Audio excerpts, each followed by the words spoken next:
महाभारत में कथा आती है, एक भक्तराज की सुधनवा नाम हुआ। वो हंसध्वज राजा थे। उस समय में भगवान ने अश्वमेध का घोड़ा छोड़ा था।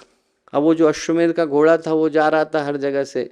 अब हंसध्वज के जो पुत्र थे, 5 ही पुत्र थे, सेना एक भी नहीं थी। और उनके 5 पुत्र थे, सम, सुदर्शन, सुरथ, सुबल और सुधनवा, 5 पुत्र थे। और बस इसके अलावा कोई सेना नहीं रखी थी। अब बच्चों ने क्या सोचा कि सामने से तो भगवान आ रहे हैं, अर्जुन चल रहे हैं साथ में, और उनके साथ में कृतवर्मा चल रहे हैं, सात्यकी चल रहे हैं। बच्चे अश्वमेध का घोड़ा पकड़ करके ले आए। उनने कहा, अरे तुम लोग क्यों लेकर के आ गए? उनने पूछा राजा ने, तुम लोग अश्वमेध का घोड़ा लेकर के आ गए, अब तो लड़ना पड़ेगा। तो बच्चे इतने भगवान के भक्त थे, बोले तो बड़ा अच्छा होगा, इस बहाने भगवान के दर्शन हो जाएंगे। उनने कहा, अरे वाह, हम तो इसलिए पकड़ के लाए कि इसी बहाने भगवान कृष्ण के दर्शन में हो जाएंगे, नहीं तो यहाँ क्यों आते हो। अब ये सोच के वो आए तो उनके 2 मंत्री थे, शंख और लिखित। उनने कहा, साहब पकड़ करके तो आ गए, अब कल को जब लड़ाई होगी तो इनमें से कोई नहीं पहुंचेगा। तो बोले क्या करा जाए? बोले आप नियम बना दो। नियम क्या बना दो? बोले आप नियम में बना दो कि जो समय पर नहीं पहुंचेगा उसको खौलते तेल के कढ़ाई में उतरना पड़ेगा। ठीक। 4 भाई पहुंच गए, सुधनवा नहीं पहुंचे जो सबसे छोटे थे। क्यों? माँ को प्रणाम करने चले गए थे, लेट हो गए। अब जब पहुंचे वहां तो शंख और लिखित थे। शंख और लिखित जो मंत्री थे उन्होंने कहा कि साहब तेल के कढ़ाई में उतरना पड़ेगा, नियम तो सबके लिए समान है। खौलते तेल के कढ़ाई को जैसे ही गर्म किया गया, सुधनवा ने भगवान कृष्ण का नाम लिया, नीचे को उतर के एकदम सुरक्षित निकल आए। तो जो शंख थे उनको लगा कि इसने जरूर कोई चालबाजी करी। बोले सुधनवा ने जरूर कोई औषधि लगा के आए हैं, इसीलिए जो है इनके ऊपर कोई असर नहीं हो रहा, ये तेल जो है सही नहीं है, क्या किया जाए। उनने नारियल लिया और अंदर डाला कि पता चल जाएगा कि तेल का कड़ाहा सही है कि नहीं।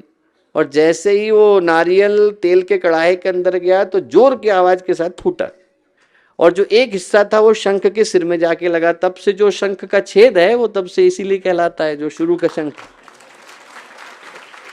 सुधनवा लड़ने के लिए पहुंच गए। अब सुधनवा जब लड़ने के लिए पहुंचे तो सामने अर्जुन खड़े थे।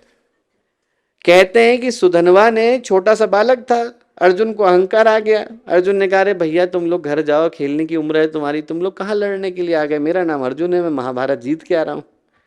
सुधनवा बोले कि अरे भैया लड़ाई करिए आप। कहते हैं कि इतने तीर चलाए कि 21 दिन तक अर्जुन को उत्तर देने का अवसर नहीं मिला। इतने चलाए, 400 हाथ पीछे तक उनने जो है रथ फेंक दिया। सुधनवा क्या बोले? सुधनवा ये बोले कि ऐसा करिए, आप तो भगवान कृष्ण को याद करिए, उन भगवान कृष्ण को याद करिए जिनने आपको महाभारत में विजय दिलाई थी। याद किया उनने, भगवान आ गए। भगवान आए तो उनको देख करके तुरंत सुधनवा के मन में जोश आ गया।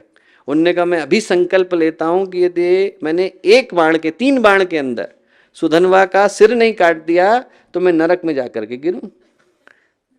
ये बोलना था कि भगवान बोले कि अर्जुन तुम मुझसे पूछे बगैर प्रतिज्ञा क्यों लेते हो? पिछली बार भी ले ली थी, फिर भी मैं दिक्कत में आया। बोले अरे सामने जो सुधनवा है, बोले बहुत बड़ा भक्त है, इसको मैं भी नहीं हरा पाऊंगा। बोले कैसे? बोले अरे परीक्षा लेके देखो। तो उनने पहला लिया। पहले बाण के ऊपर कहते हैं कि उनने गोवर्धन को उठाने का पुण्य भगवान ने उसके ऊपर रखा, गोवर्धन को उठाने का पुण्य रखा। बाण गया, सुधनवा ने प्रणाम किया, भगवान का नाम लिया, बाण वहीं खत्म हो गया। दूसरा छोड़ा तो दूसरे के ऊपर भगवान ने अपना पूरा का पूरा रामावतार का पुण्य रखा। एक भगवान राम के रूप में जितना पुण्य मिला होगा बाण के ऊपर रखा, गया प्रणाम किया, बाण वहीं खत्म हो गया।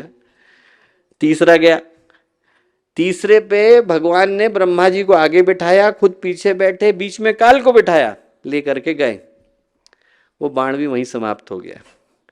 जब बाण समाप्त हुआ तो भगवान ने सुधनवा से प्रार्थना करी कि एक काम कर, मेरे लिए दोनों अपने हैं। यदि अर्जुन नरक में गिरा तो भी कष्ट होगा, तू गया तो भी कष्ट होगा, क्या चाहता है?